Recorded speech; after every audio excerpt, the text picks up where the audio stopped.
De la higuera aprendan la parábola. Cuando ya su rama está tierna y brotan las hojas, saben que el verano está cerca.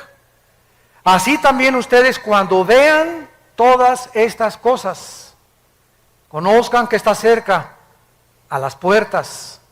De cierto os digo que no pasará esta generación hasta que todo esto acontezca. Cristo anteriormente, en el capítulo 24, había enfrentado a los discípulos que estaban inquietos por saber, como nosotros también, como la curiosidad nata del ser humano, cuándo iban a cumplirse las profecías de los últimos tiempos. Le hicieron 3 preguntas en Mateo 24:3. Dinos cuándo serán estas cosas. La primera pregunta. La segunda, ¿qué señal? Danos una señal. Jesús, bueno, aunque no quieras darnos el día ni la hora, danos una señal. Una señal es algo que apunta hacia algo. Danos una señal, algo que nos pueda decir, pues nos encontramos ya, ¿verdad?, verdaderamente en los últimos tiempos. Y en tercer lugar, danos una señal del fin del mundo. Entonces Jesús comienza a describirles en el capítulo 24 algunos eventos que iban a preceder su segunda venida, muchos de los cuales se han cumplido y se están cumpliendo delante de nuestros ojos. Por ejemplo, el versículo 5 dice: vendrán muchos en mi nombre diciendo, yo soy el Cristo, y a muchos se engañarán. O sea, una de las señales de Jesús es que comenzarían a levantarse falsos mesías. Los más notables han sido Sun Myung Moon, líder de la iglesia, fundador de la iglesia unificada, un coreano que dice que es Cristo; David Koresh, muerto en Waco, Texas; Arifin Mohammed, de Malasia; y últimamente Sergei Torop, de Rusia, que dice que es Cristo, y la gente está en una colina yendo con él y está fundando él el milenio. Aunque nos riamos y parezca una cosa de, bueno, ¿quién puede creer esto? Acordémonos que 85 millones de alemanes le creyeron a Hitler que él era el Mesías y que iba a establecer el tercer Reich de 1000 años. Así que hay seguidores en la vida para todo. Después Cristo continúa diciendo en el versículo 6 que iban a haber guerras y rumores de guerras.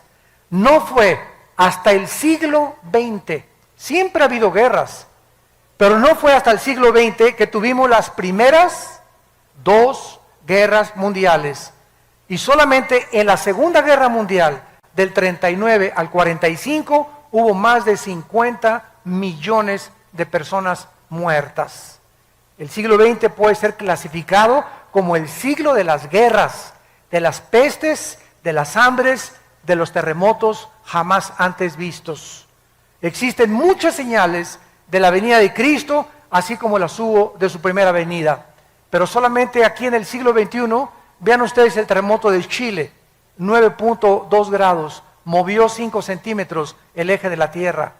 El terremoto reciente de Japón, que provoca un tsunami que arrasa con 3 o 4 ciudades de Japón, 5 ciudades de Japón, que produce después fuga de material radiactivo, donde posiblemente se movió 3 centímetros más el eje de la Tierra. Al moverse el eje de la Tierra, ¿qué es lo que pasa? Los huracanes comienzan a tener más fuerza, se sube el nivel del mar, por lo que consecuentemente el huracán jala más agua y es más fuerte el huracán y las fuerzas de los vientos. Estamos viendo ataques terroristas por todos lados, terremotos, estamos viendo pestes, tembló en Washington, tembló en el Capitolio, jamás había temblado ahí. Y todas estas cosas, ¿qué cosas son? Son señales que nos están diciendo el mundo está a punto de extinguirse. Vivimos en un planeta con una enfermedad terminal. Los millones de litros de petróleo en el mar han contaminado la fauna marina. Los millones de incendios que ha habido en el mundo y que siguen actualmente propagándose por todos lados, devastando grandes forestaciones de bosque, están acabando con toda la ecología del mundo. Nuestro aire está contaminado, nuestra comida ya tiene que hacer comida fabricada o inyectada con hormonas o comida orgánica, porque la comida también está contaminada. Estamos en un mundo que hemos destruido y que está a punto de tratar de abortarnos. El mundo está enfermo, como dice Isaías, capítulo 24. Muy bien. Entonces, así como hubo señales de que Cristo iba a venir en la primera venida, Cristo, cuando vino, reprendió a los líderes religiosos, porque aunque no se sabía el día ni la hora, ni nadie lo sabrá tampoco el día y la hora, sí es necesario e importante que nos comencemos a alistar cuando veamos las cosas. Por ejemplo, en Lucas, capítulo 12, versículo 54, Cristo enojado con los fariseos y los líderes y con la gente, les dijo lo siguiente. Lucas 12, 54. Decía también a la multitud: cuando veis la nube que sale del poniente, luego decís, agua viene, y así sucede. Es lógico, ¿verdad? Salimos ahorita a la calle y está todo nublado y aborrascado el cielo. ¿Qué cosa nos muestra? ¿Va a llover? ¿A qué horas? A las 3, no sé. A las 2, a lo mejor en 5 minutos, a lo mejor en 2 horas. Pero el acumulamiento de nubes nos habla de que ya no tarda en caer la lluvia. Cuando sopla el viento del sur, decís, hará calor, y lo hace. Es en lo que se basan los pronósticos del tiempo y de los climas. ¿Cómo pueden saber que la semana que entra va a haber 75 grados de temperatura, o 25 en Acapulco y 32 en Cancún, etcétera, etcétera? ¿Cómo lo hacen? Midiendo con los satélites y el calor, el tiempo, el calor, la precipitación y la velocidad, etcétera, etcétera. Todo eso les hace hacer pronósticos que, aunque no son 100% exactos, por lo menos dicen, pasado mañana va a llover, o va a haber un calor tremendo la semana que entra, etcétera, etcétera. Hipócritas, versículo 56, que saben distinguir el aspecto del cielo y de la tierra, y cómo no distinguen este tiempo. ¿Cómo no supieron los fariseos que Jesucristo iba a nacer en Belén? Isaías lo decía, que su madre iba a ser una virgen, que cuando hubiera un levantamiento en Roma y tratara Roma de conquistar Jerusalén y el mundo, el Mesías iba a venir. ¿Cómo es posible que no hayan podido estar preparados? A lo suyo vino y los suyos no le recibieron. Me pregunto si sucederá lo mismo con nuestra generación. ¿Estaremos tan ciegos de no darnos cuenta en qué tiempo nos estamos encontrando? Jesús comparó estos eventos en Mateo 24, 8 con dolores de parto. Dice en Mateo capítulo 24, versículo 8, todo esto será principio de dolores, que son los dolores, la palabra griega, que experimenta una mujer cuando va a parir. Una mujer cuando va a parir, ¿cómo comienzan los dolores? Comienzan con contracciones cada vez más fuertes, cada vez más fuertes, cada vez más fuertes, van aumentando en intensidad y en dolor, hasta que se revienta la fuente de agua, ¿verdad? Y entonces la mujer tiene que ser internada inmediatamente en un hospital. Entonces Cristo dijo que los terremotos, los huracanes, los tsunamis, toda la descomposición ecológica iba a ir aumentando, aumentando, aumentando, como lo estamos viendo con nuestros ojos. Los terremotos son cada vez más fuertes, producen más daños, los huracanes son cada vez más devastadores, los tsunamis están comenzando a inundar ya grandes cantidades y grandes costas en los continentes del mundo. ¿Y quién puede estar ciego a lo que está pasando en Israel? Lo que va a pasar en 2 o 3 días. Esto es increíble a la luz de la Biblia. Muy bien, vamos a ver ahora que la Biblia nos revela que los cristianos sí podemos conocer los tiempos acerca de la segunda venida de Cristo.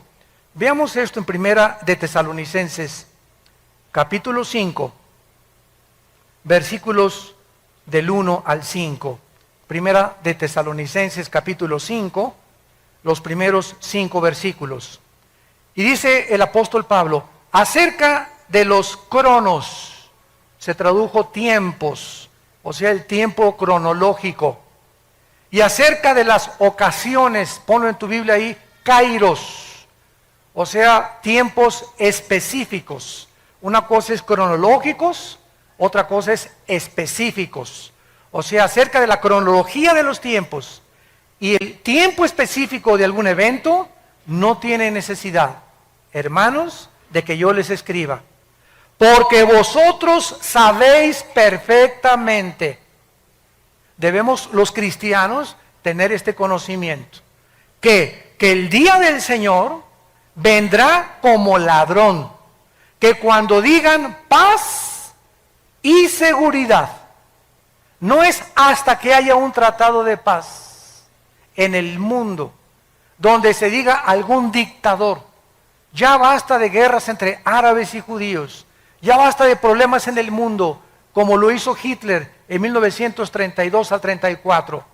Alemania estaba azotada por el comunismo, se formó el Partido Nacional Socialista, no había trabajo, el orgullo alemán estaba hasta los suelos después de que perdieron la Primera Guerra Mundial, era una población, un grupo humillado ante el mundo, y llega una voz del Führer, de Hitler: yo saco a Alemania, comienza a darle el empleo a todos, fabrica, producen la Porsche, se produce el carro Volkswagen, que Hitler dijo: le voy a dar un premio al mejor diseñador de autos que me haga un carro para el pueblo. La palabra Volks significa pueblo en alemán, Wagen en alemán significa pueblo. Entonces Volkswagen significa el carro del pueblo. Y pues hasta el momento, ¿verdad?, ha sido un carro increíble desde la Segunda Guerra Mundial. Y sacó a Alemania totalmente del pozo de desesperación en que se encontraban.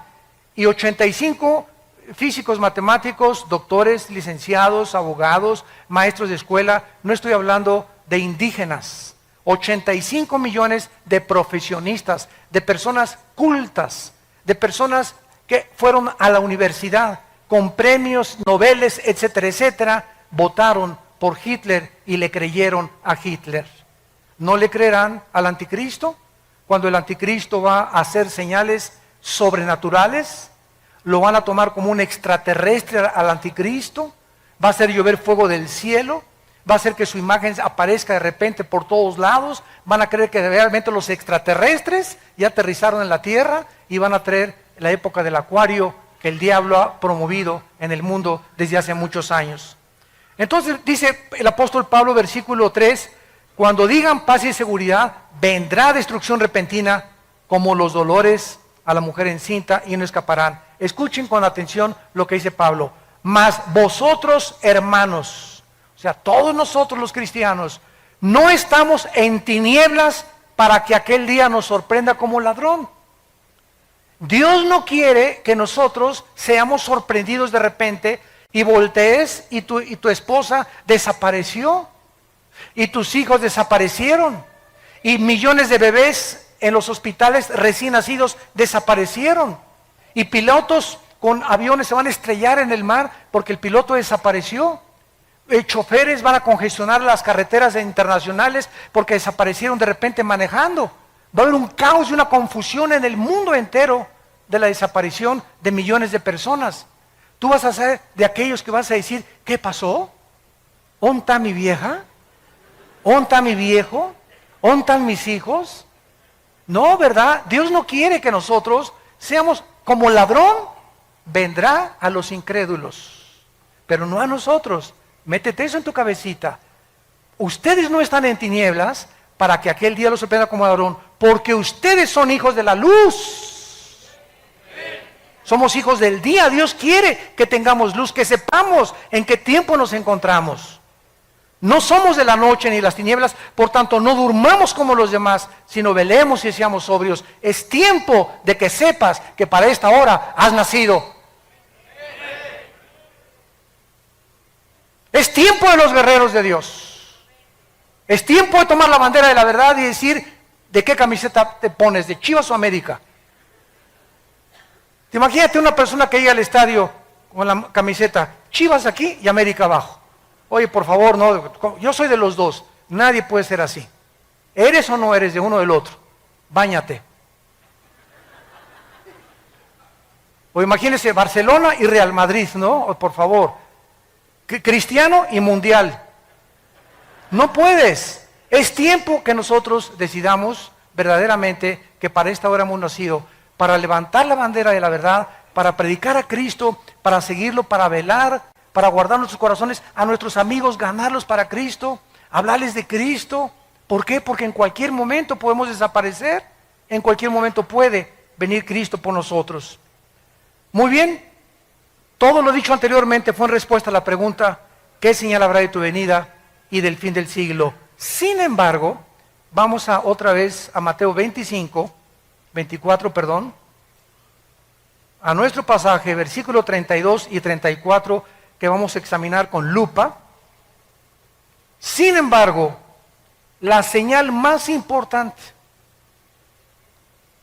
síganme con mucho cuidado, más que los terremotos, más que las pestes, más que las hambres, más que cualquier otra cosa, la señal más importante, el termómetro de Dios se encuentra en la nación de Israel. Israel es el termómetro de Dios. Dios escogió un puntito insignificante en el Medio Oriente, comparado con las 22 multimillonarias naciones árabes que rodean a Israel. Un puntito insignificante. Los judíos no son mejores que los mexicanos, ni que los árabes, ni que los palestinos, ni que los rusos. Dios en su soberanía escogió solamente un punto geográfico para que ahí se centraran las principales profecías de la historia. Para que de ese punto geográfico saliera la Biblia. Para que de ese puntito geográfico naciera el Mesías, el Hijo de Dios. Y si hubiera escogido México, los ingleses hubieran dicho, ¿y por qué no nosotros? Y si hubieran escogido a Francia, ¿y por qué no los alemanes? La cuestión es que a Dios le dio la gana, no te iba a preguntar a ti ni a mí, a escoger un punto geográfico y una nación, y Él escogió Israel. ¿Y quién va a contradecir a Dios? ¿Por qué escogiste Israel? Vuelvo a repetir, no fue porque fueran mejores, porque se los dijo en Deuteronomio 7, sino porque los amé y porque quiero que mis profecías se cumplan a través de ustedes.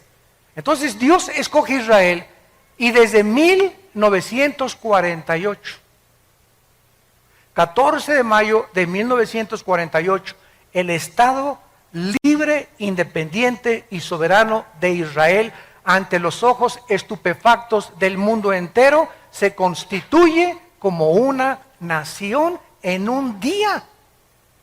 Cumpliendo la profecía de Isaías 66, ¿podrá nacer una nación en un día?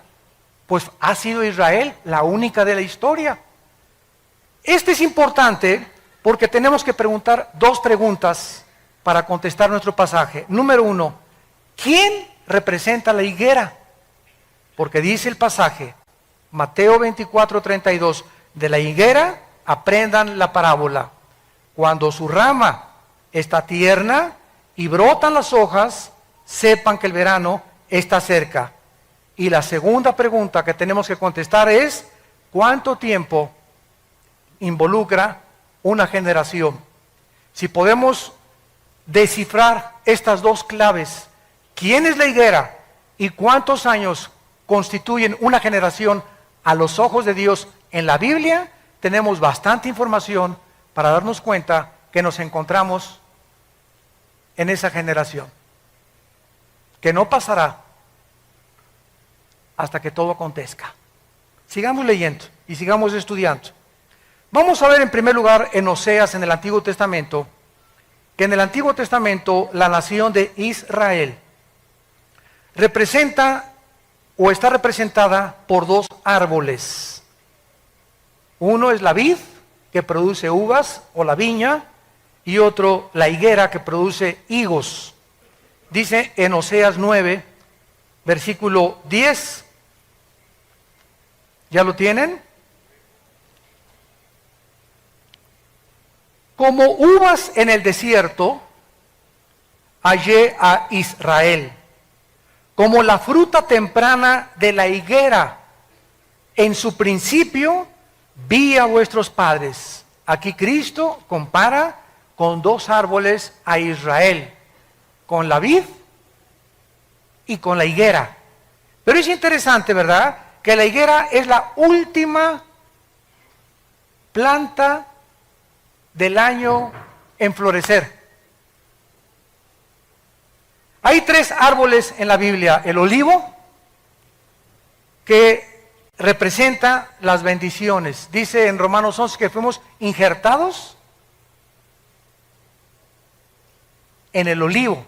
Nosotros somos el olivo silvestre, el olivo original es de Israel. El olivo representa las bendiciones que vienen con el Espíritu Santo. La vid representa el sistema religioso, la viña. Isaías 5, planté una vid y vine a buscar fruto y no la encontré. Y esta misma parábola de Isaías 5, representando la vid, Cristo dice cuando vio la higuera, la maldijo. Que era una profecía más adelante de que Israel atraería la maldición sobre sus vidas por haber rechazado al Mesías. Y en tercer lugar, la higuera representa la resurrección nacional de Israel.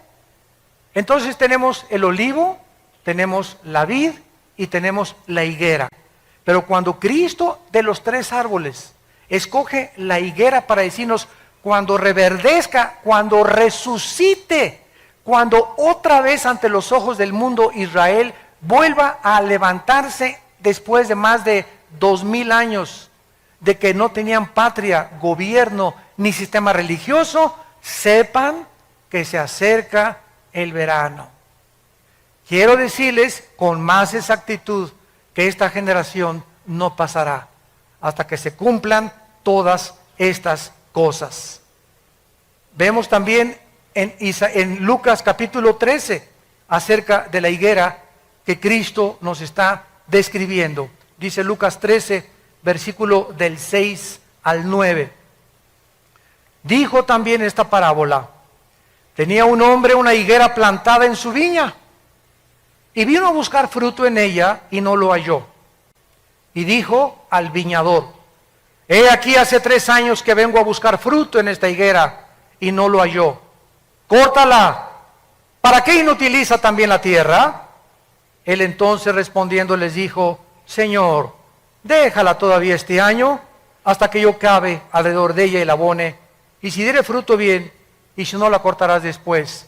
¿A quién se refería? A Israel. Vino Cristo al mundo y no a lo suyo vino. ¿Quiénes eran los suyos? Los judíos. Cristo vino a los judíos y después pasó a los gentiles el evangelio, pero el evangelio vino a predicarse primero a los de su pueblo, a los judíos, porque de ahí iban a ser el Mesías, de ahí nació. Entonces Cristo no encontró fruto y lo compara con un árbol, por eso se llama parábola, porque es una verdad espiritual ilustrada con una verdad o con la ecología o con los árboles, los pájaros, las plantas. Cristo ilustra todo lo que está aquí terrenalmente con las cosas del cielo para que las entendamos. Vemos pues aquí otra vez que la higuera representa a la nación de Israel. Ahora, el hecho de que Cristo tenía en su mente a Israel se confirma aquí mismo en este capítulo, versículo 34 y 35. Y Cristo grita: Jerusalén, Jerusalén, versículo 34, que matas a los profetas, apedreas a los que te son enviados. ¿Cuántas veces quise juntar a tus hijos como la gallina a sus polluelos debajo de sus alas y no quisiste? Vean ustedes la maldición. He aquí vuestra casa os queda desierta, y os digo que no me verán hasta que llegue el tiempo en que digan: Baruch Hashem Adonai Elohim, bendito sea el que viene en el nombre del Señor. ¿Va a decir lo mismo? Esto lo dijo como una nación, Dios lo va a decir como contigo. Voy a ver ahorita, Pancho tiene ya 5 años de cristiano, me voy a ir a sumar a su casa, a ver si lee la Biblia, a ver si ora, a ver si en su escuela está hablando de Cristo, a ver qué películas ve. Voy a buscar fruto en la vida de Pancho. Voy a buscar fruto en la familia Díaz, a ver cómo está esa familia. Dios nos examina y Dios busca fruto en nuestras vidas. No nos engañemos de que seamos cristianos si no estamos produciendo fruto. Aunque seas hijo de pastor, aunque tu mamá sea la monja de Zacanicapatlán, aunque tu tía sea obispo, aunque hayas nacido en un hogar cristiano, eso no garantiza que seas cristiano. A lo mejor eres religioso, pero tú no tienes una relación con Cristo personal. Entonces Cristo viene a buscar fruto en nuestras vidas. Cuando Él venga, los cristianos que estén con fruto serán cortados y llevados con Él. Pero los que no produjeron fruto, Él lo está profetizando. Vine a buscar fruto y no lo encontré. Este es un mensaje de Israel que hizo Cristo. ¿Terminó con Israel hace 2000 años? No. Dijo, me voy a esperar a ver si hay fruto. Entonces la iglesia vino a tomar todo el lugar en estos 2000 años. Y ahorita no hay judío, ni gentil, ni griego, ni italiano, ni inglés. Sin embargo, la Biblia nos dice que Dios no ha terminado con Israel. Romanos 9, 10 y 11. No ha terminado con Israel. Una cosa es la salvación individual, otra cosa son las profecías nacionales. Israel se va a convertir en el trono de Dios. La nueva Jerusalén va a descender sobre la tierra de Israel. Ahí va a estar los cuarteles generales del universo. Dios habita ahorita en el tercer cielo. La Biblia dice que Dios va a dejar el tercer cielo. El Padre, estoy hablando, no el Hijo. El Padre baja al tercer cielo y va a bajar a la tierra, en Israel, en Jerusalén, a poner su trono. ¡Qué maravilloso! Va a cambiar su trono de arriba a estar aquí con nosotros. El Dios y Padre del universo. Y nosotros a su alrededor reinando con los siglos por Él. Vemos pues entonces claramente, ¿verdad?, acerca de esto. Ahora dice el capítulo 21 de Mateo, versículos 18 y 19, Mateo 21, 18 y 19, la maldición de la higuera. Por la mañana, volviendo a la ciudad, tuvo hambre. Y viendo una higuera, está hablando de Jesús, cerca del camino vino a ella. Y no halló nada, sino hojas solamente. Y le dijo, nunca jamás nazca de ti fruto. Y luego se secó la higuera. Viendo los discípulos que se han maravillado, ¿cómo es que se secó enseguida la higuera? Bajo el Nuevo Testamento, para que entendamos este pasaje, los judíos tenían que presentarse 3 veces al año delante del Señor en la ciudad de Jerusalén. Jesús mismo vino a la ciudad de Jerusalén, vía Jericó, porque era el camino que siempre tomaba Cristo para llegar a Jericó, y en varias ocasiones fue a Jerusalén Cristo para celebrar, ¿se acuerdan las bodas de Caná, los tabernáculos, el Yom Kippur? Lo vino a celebrar Cristo en Jerusalén. Uno de esos días en que Cristo iba a Jerusalén, se encontró con la higuera, que sin duda en los viajes anteriores la había visto. Pregunta, ¿por qué no la maldijo antes, verdad? Lo vamos a ver. Pero el día precisamente en que él maldijo la higuera fue el día de su entrada triunfal a Jerusalén, cuando observó que no tenía fruto. Al llegar a Jerusalén, fue recibido como el Mesías, Hosana, el que viene en el nombre de Jesús, por la mayor parte de la gente. En la tarde, se dirige a Betania, a la casa de Marta, de María y de Lázaro, a pasar la noche, porque venía camino a Jericó, y al regresar al día siguiente a Jerusalén, fue cuando él se detiene y maldice la higuera. Ya vimos que la higuera representa, sin ningún lugar a dudas, a Israel. Y esta acción de maldecir la higuera, porque no tenía fruto, vemos realmente que es una señal profética de que tampoco había encontrado fruto en la nación de Israel. Y cuando a Cristo lo crucifican, y cuando Pilato le dice a la gente, ¿a quién quieren escoger? Suelta a Barrabás, crucifícale. Pilato les dijo, la sangre sea sobre sus cabezas. Y el pueblo de Israel dijo estas palabras, que la sangre del Mesías sea sobre nosotros. Y en 2000 años no ha habido un grupo étnico como Israel expulsado de la mayor parte de las naciones.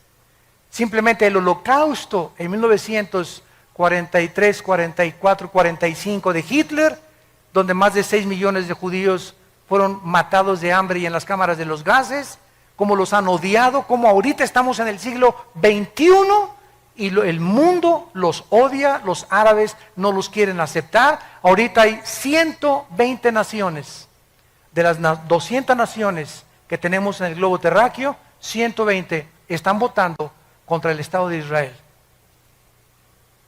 La única nación que lo ha defendido ha sido Estados Unidos.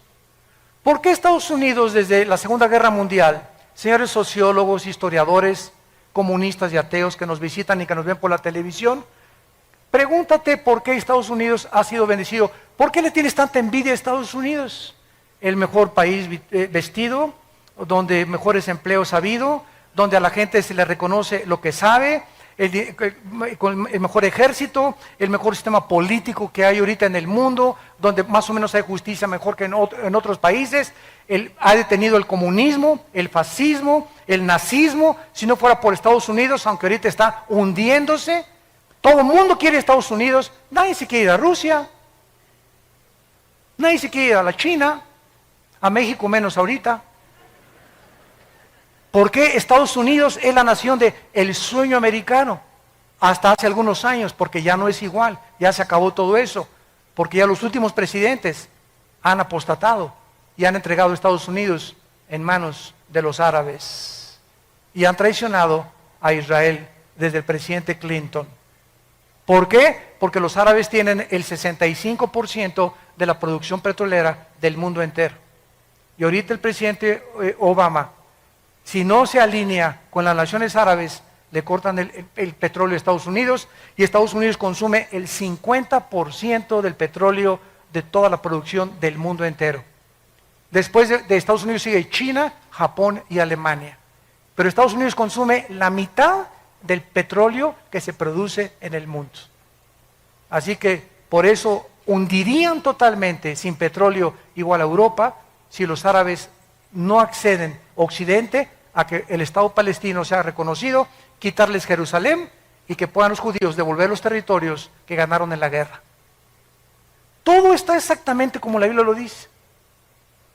Zacarías 12, 2 y 3, Zacarías 14, del 3 al 4, Mateo 24, Mateo 25, Apocalipsis, Daniel, todo dice que cuando Jerusalén la rodearan los ejércitos, ante nuestros ojos está sucediendo pasado mañana. Ya se queda sola Jerusalén. ¿Qué va a pasar? Tal vez una guerra nuclear. La Biblia profetiza que Siria, Apocalipsis 17, va a desaparecer. Tal vez Israel conteste con armas nucleares a Siria y borre del mapa a Siria, y el anticristo salga de la región de Siria o Irak, y después de esta devastación se den cuenta, bueno, que nos estamos matando, surja como Hitler el anticristo y traiga la paz. Y cuando digan paz y seguridad, nos pintamos.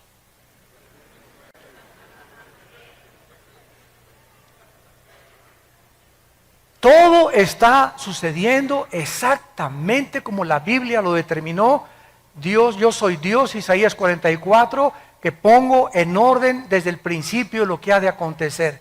Nadie más que Dios podía habernos puesto cronológicamente la caída de los imperios, el transcurrir de la historia, cómo iban a acontecer, cómo sería la última generación, lo que iba a pasar. Todo lo que dice Apocalipsis está sucediendo.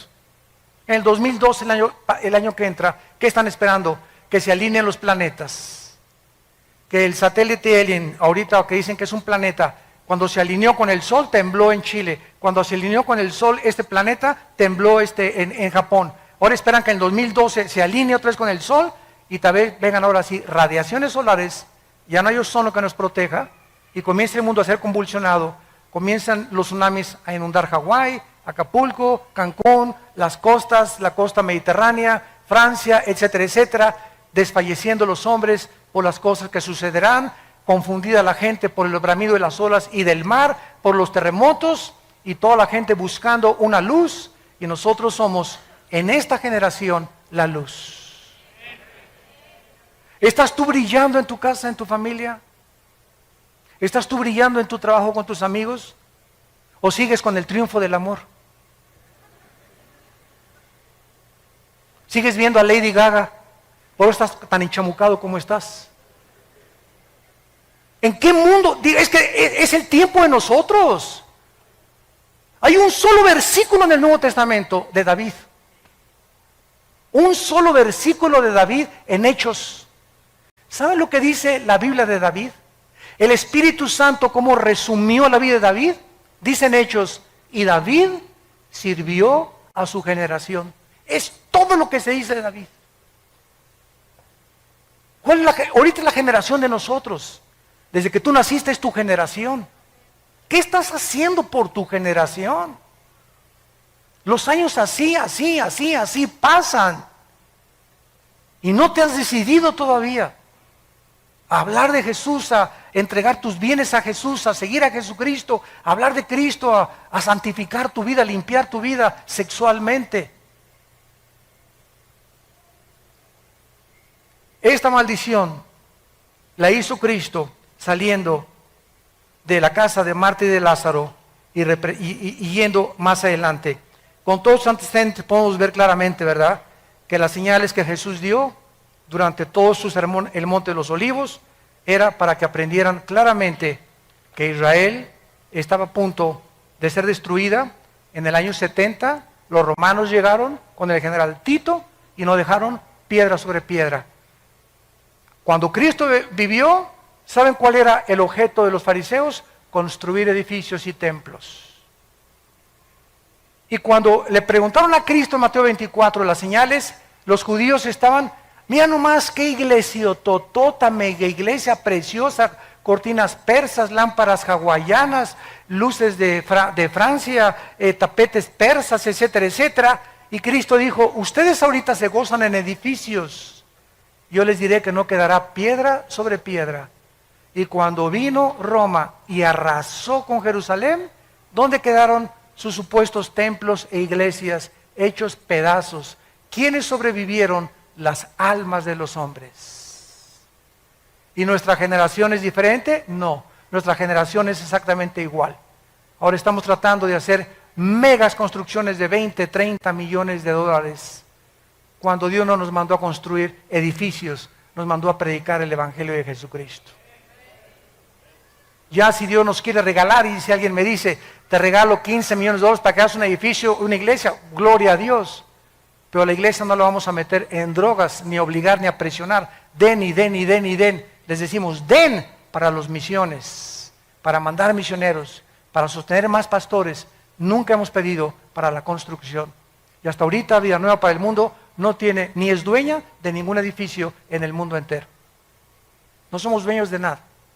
Y así hemos sobrevivido y estamos en más de 70 naciones, sosteniendo a más de 15 misioneros y pastores en el mundo.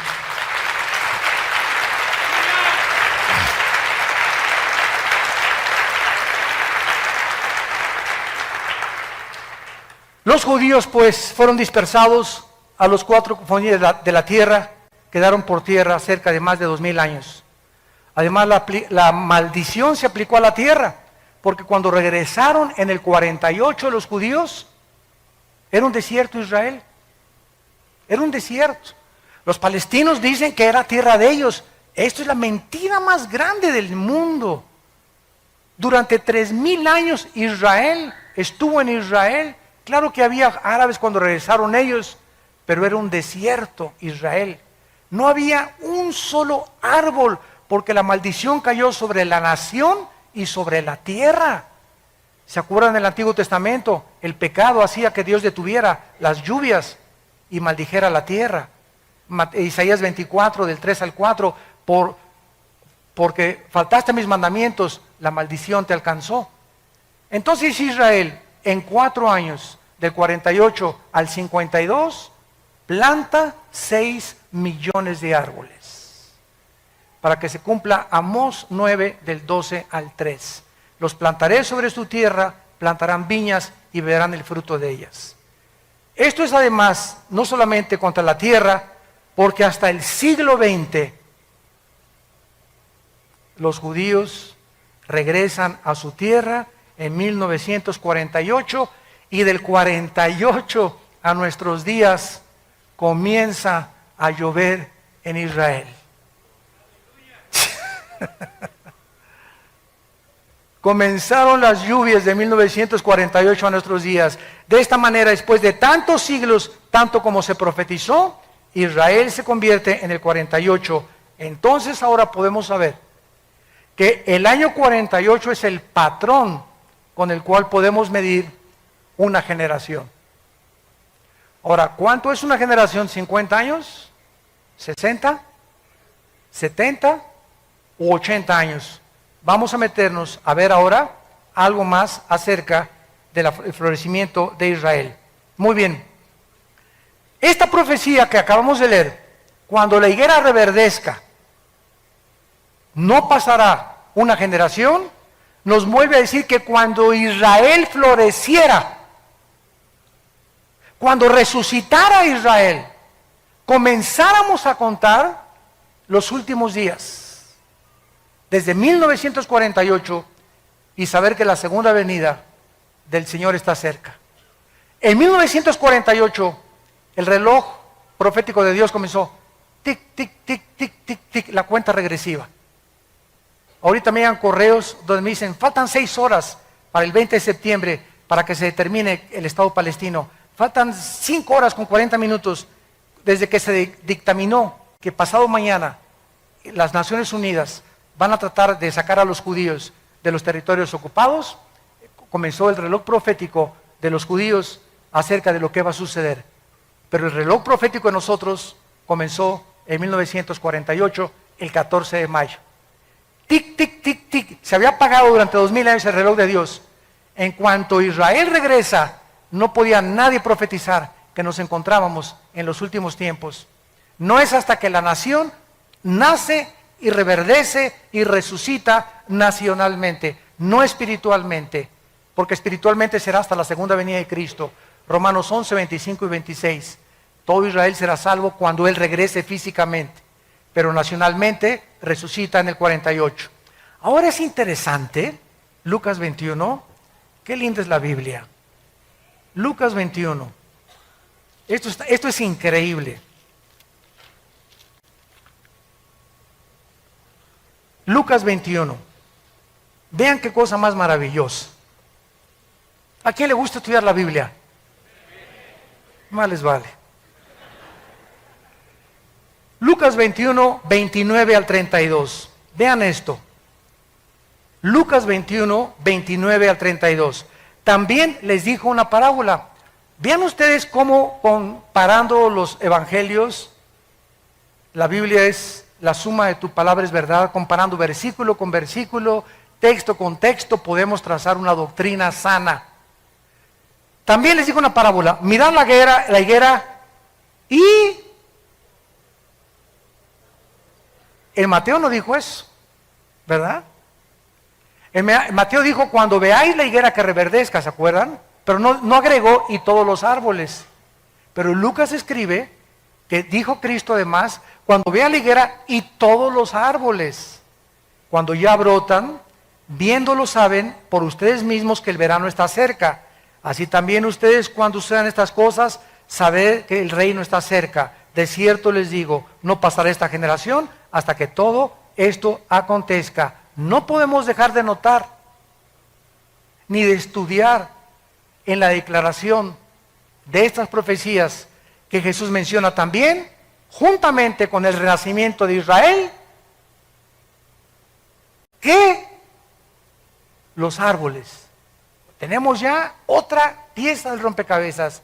Los árboles, tenemos que saber qué significan o representan los árboles, porque lo que no dice Mateo, lo dice Lucas. En la misma Biblia vamos a encontrar esta interpretación. Si Israel representa la higuera, entonces debemos esperar que los árboles representen naciones. ¿No es verdad? Veamos esta verdad. Jueces, capítulo 9 en el Antiguo Testamento. Libro de Jueces. Está después de Josué para que no andes por Apocalipsis. Dice en Jueces 9, versículo 7 en adelante.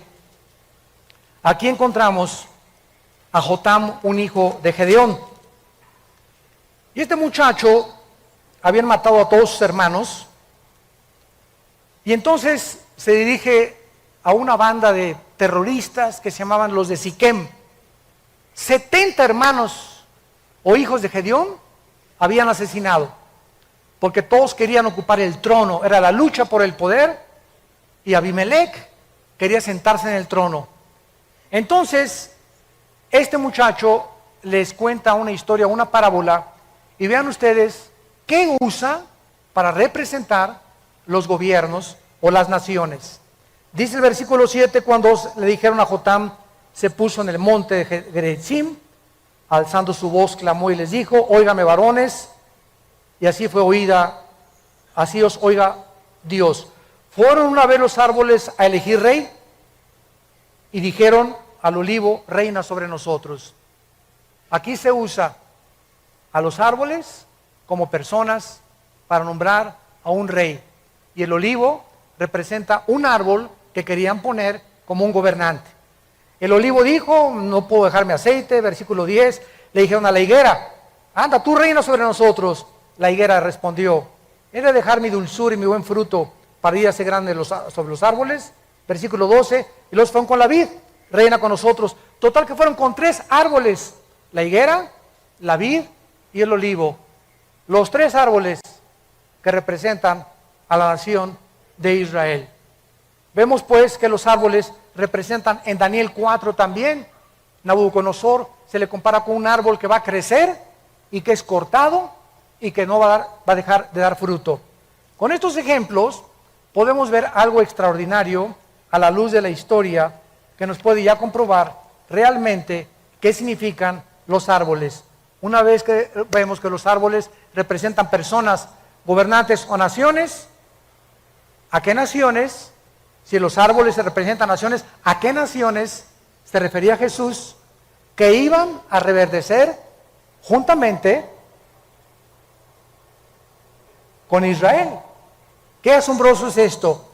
Las naciones cercanas a Israel iban a florecer cuando Israel floreciera. De manera asombrosa descubrimos que las naciones que tienen su frontera con Israel se independizaron exactamente dentro de los 5 años del renacimiento de Israel. El Líbano, Jordania, Siria y Egipto obtuvieron su independencia entre 1943 y el 52.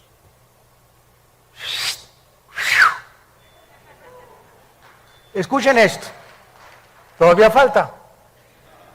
Líbano, después de la Primera Guerra Mundial, Francia obtuvo el mandato de Siria, que era la antigua porción del Imperio Otomano o de los persas. Francia superó la región del Líbano en 1920 y en el 43 Líbano florece como nación independiente. Jordania, después de la Primera Guerra Mundial, la disolución del Imperio Otomano, Inglaterra recibe el mandato de gobernar la mayoría del Medio Oriente. La Gran Bretaña separa la región autónoma de Transjordania en 1920 y Jordania se independiza en 1946 y adopta el nombre de Jordania hasta 1950. Siria administra esta región Francia después de la guerra y Siria se independiza en el 46 también, exactamente cuando se independizó Jordania. Egipto obtiene su independencia y soberanía con el derrocamiento de la monarquía británica en 1952. Estas naciones, al igual que Israel, no existían independientes hasta después de 1943. Y esto fue simplemente eran parte del Imperio Otomano, parte del Imperio Británico o colonias de Francia. Su nacimiento alrededor de Israel en el 48 nos muestra de manera asombrosa que eran las naciones a las cuales Cristo profetizó, que no es coincidencia que en ese tiempo de 5 años se independizaron todas las naciones que tienen su frontera con Israel. ¿Es la Biblia la palabra de Dios?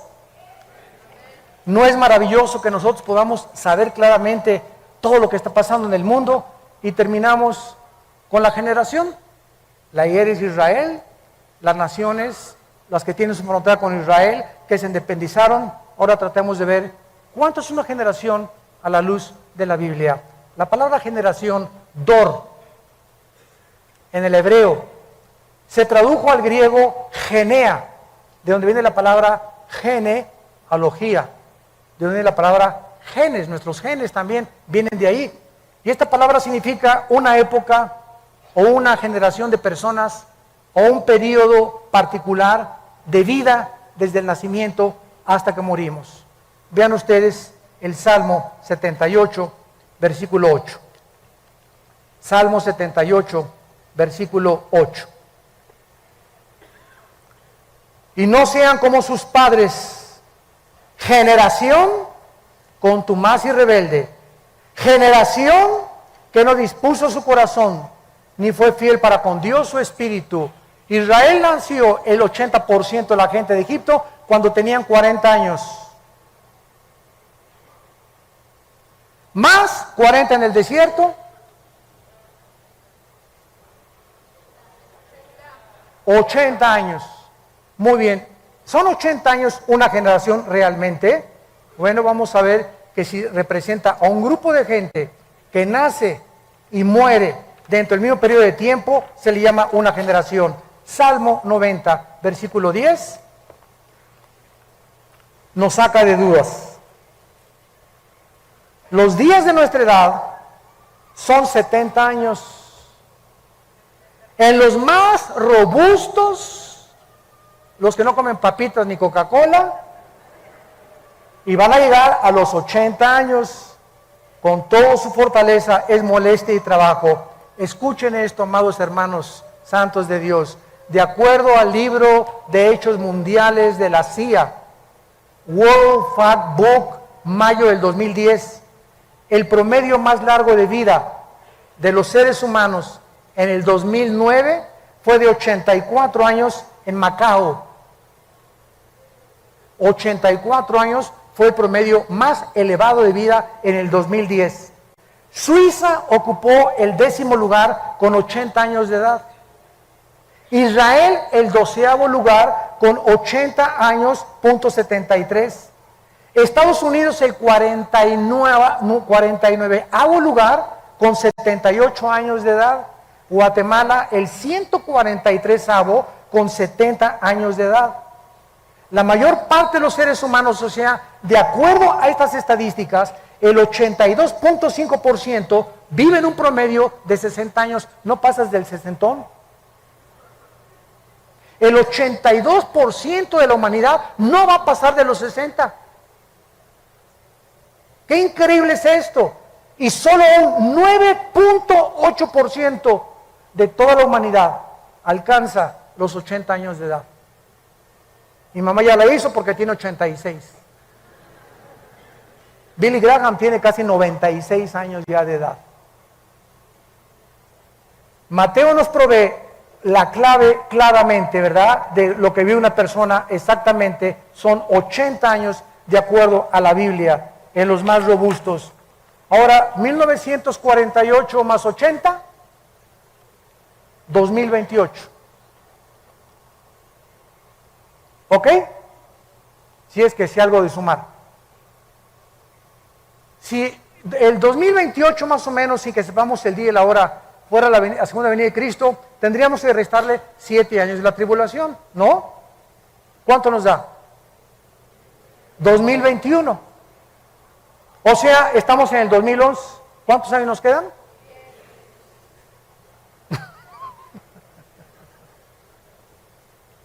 Aquí no podemos de ninguna manera ser dogmáticos. Y eso no contradice lo que Jesús dijo, el día y la hora nadie la sabrá, pero sí los tiempos. Yo no sé si será el rapto en el 2002 o en el 15. Yo siempre he dicho que no pasábamos del 15, según cálculos, y que nos libre Dios de poner una fecha, porque seríamos falsos profetas. Pero los tiempos aproximados son posiblemente antes del 2028. Si la generación de los 80 años se cumple de acuerdo a la Biblia. Pues en el 20, en el 19, en el 16, en el 23, por favor no digan, el hermano Aldis indica. Me meten en problemas. Que quede bien claro lo que estamos diciendo. Y sabe una cosa, que cuando yo leí esto, se me estremeció la piel. Le dije, Señor, ¿realmente nos estás diciendo que nos quedan 10 años, 12 años más de vida tal vez? ¿Será posible esto? Y bueno, lo vamos a ir viendo con lo que siga pasando el año que entra, etcétera, etcétera. Lo único que sé yo es que llegó la hora para la cual nacimos. Y que si estas cosas han de suceder, ¿cómo no debemos de vivir una vida pía, santa y piadosa? Entregándonos cada vez más al Señor, buscando más su voluntad y dejándonos ya de vanidades ilusorias. Y entendamos para qué nacimos. Y sepamos que lo que más le interesa a Dios es que lo conozcamos. Y que seamos guardados de la hora de la prueba. Lucas 21, para que seamos tenidos por dignos de las cosas que acontecerán en la tierra. ¿Estás tú listo para encontrarte con tu Dios? Gracias por tu palabra, Señor. Gracias por tu palabra, Señor, y por los tiempos que nos permites vivir. Donde estamos viendo que las nubes se están juntando de las catástrofes, de los holocaustos, de las tragedias en el mundo, de los fenómenos naturales, donde la naturaleza se ha vuelto contra nosotros. Y sabemos que estas son señales. Y tenemos tal vez 2 años, 10 años, solo tú lo sabes. Lo único que sabemos es que ya el tiempo se ha acercado. Y que estas consideraciones que hemos traído a la luz de tu palabra, con la ayuda del Espíritu Santo como nuestro Maestro, nos hacen temblar interiormente de temor a ti, de acercarnos más rápido a ti, de entregar nuestras vidas con pasión a ti, y de saber que tú eres la única causa por la cual vivimos. Porque si vivimos es para ti, y si morimos es para ti también, Señor. Ya sea que vivamos o que muramos, le pertenecemos al Señor. Muchos de ustedes que nos ven por la televisión y que están aquí presentes, yo los invito a que vengan a la cruz en este momento. Vengan a la cruz. Ven a hacer la paz con Dios. Prepárate para encontrarte con tu Dios. Si Cristo no viene en 20 o 30 años, el día de tu muerte, lo vas a enfrentar. Y será el día de tu juicio, donde no tendrás otra oportunidad, como la tienes en esta tarde, de arrepentirte de tus pecados y de entender que no eres un animal. Somos personas inteligentes, agentes morales, responsables de las decisiones que tomamos, cuyas consecuencias son para bien o para mal siempre. Cada decisión que tomamos tiene consecuencias, para bien o para mal. Y tú y yo somos responsables delante de Dios, nadie más que nosotros, de las decisiones que tomamos. Ven a Cristo, toma esta decisión en tu corazón hoy, y ahí desde tu lugar dile: Señor mío y Dios mío, he oído tu voz profética a través de la Biblia, y me arrepiento de mis pecados. No quiero que me sorprenda como un ladrón, de repente y desprevenido, tu venida. Quiero estar preparado, Señor. No quiero perderme galardones. No quiero ser avergonzado delante de tus ojos cuando tú vengas por mí. Te pido que entres a mi corazón. Te recibo porque creo que en la cruz pagaste con tu sangre por mis pecados, que a los 3 días resucitaste de los muertos, y que vienes pronto por mi vida para reinar contigo eternamente.